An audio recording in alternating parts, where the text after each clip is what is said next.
Good evening, TheoTrade. This is Corey Rosenblum, and you're watching the Theo Nightly video for October 3rd, 2019. We got a bounce on our hands. How far will it go? And are there key setups in leading stocks that we can take advantage of? That's what tonight's video is about. We did have our correlation increase, and the market fell. So we are seeing a continued sell swing away from not just 3,000, but the prior high just shy of 3030. Again, those divergences and other sell swing setups helped the market, or helped us at least, make decisions that would have got us in the profit zone with bearish puts or otherwise defensive plays. And again, the whole equity market fell with the exception of a handful of stocks over the last 2 trend days to the downside. We have achieved a target, and that is roughly 2850. But also, it's back inside the volatility box. So in tonight's video, we'll be looking not just at the SPX, but the other indexes, and we'll finish by talking about major stocks at critical bounce points. And here's that S&P futures. We can then go to the Nasdaq, which is roughly 7,500. So not too long ago, the Nasdaq was at 8,000. Now it trades just into the 7,500 level. And that will be a pivot going forward. The Dow Mini Futures will update a trend line off of it, which takes it to 26,000. And the Russell, the Russell, we can update it.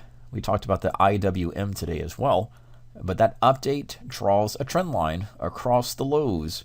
Remember in 2019, we had a big rally off the opening session, or the opening month, but the bulk of the year, from February to present, has been a massive chop. Low to high, high to low, and back and forth. So we are seeing buy signals, or at least a pivot point to get in-out spreads on the bull side, or bullish vertical spreads, any type of option position or bounce position that you might be considering. And to look at the IWM, we can see that that level is roughly 145 per share, 150 per share, and then the sell swing we discussed earlier against 160. So in no particular order, I want to highlight a few major stocks at critical support bounce levels. First off is Costco. We had earnings in Costco. Implied volatility has been increasing in Costco, and that makes this probability of expiring cone very wide.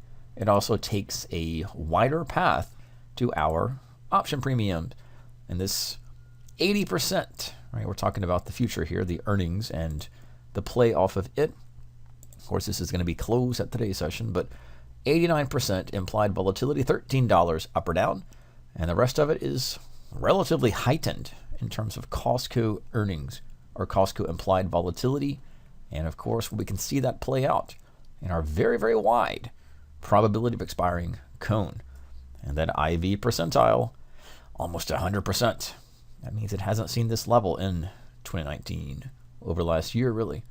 So we'll take a look at that. So keep that in mind if you maybe do want to be a premium seller beneath critical pivots at 280 per share, or want to play a bullish vertical bounce. With implied volatility at a high, that might favor the sellers. So put plays or put straddles. So put positions from the bear, or the bull actually, the bull put spread, bull put vertical, might be something to think about, at least under 275 or 270, and you can see how that might play out into the future. Nevertheless, the statistics, or at least the probability, seem to favor another bullish upswing for Costco shares. Precedent for that, May swing and the July upswing, and potentially the October upswing. Now, I spent a lot of time on Costco, but that's the same logic that we'll discuss in the other names. We won't spend that much time on those, I promise. The other stock we're looking at is Amazon. So Amazon is into 1,700 per share, and that's a critical pivot. That was a V spike reversal, violent spike in May. We're seeing bear volume decline, implied volatility stabilize, and so that allows for a potential bullish bounce play. And of course, we don't know what's going to happen. And the alternate thesis, let's say if Amazon shares break beneath, let's go ahead and say 1670, that opens up a drop zone quickly, rapidly sell swing like that towards 1600. So however you want to play this, the probabilities do favor a bounce off of support, but of course, position into that as you may. In-out spreads is a quick way to take advantage of it, or a little bit wider with a bullish vertical play. Not to be outdone, Facebook shares find themselves at another critical pivot, and that is roughly $175 per share. So that's the pivot point for Facebook shares. Same logic takes place. A midpoint bounce is 185, and a full bounce takes us to 192. I guess ultimately a full bounce in the range takes us toward 200. But for verticals and in-out spreads, that's a little far of a target. So we want to play just the immediate thing right before us, and that is a potential for a bounce play. So going beyond Facebook, we can look at Netflix. It had some bearish news and some bearish earnings, and so implied volatility has picked up. That IV percentile rank is 79, almost 80%.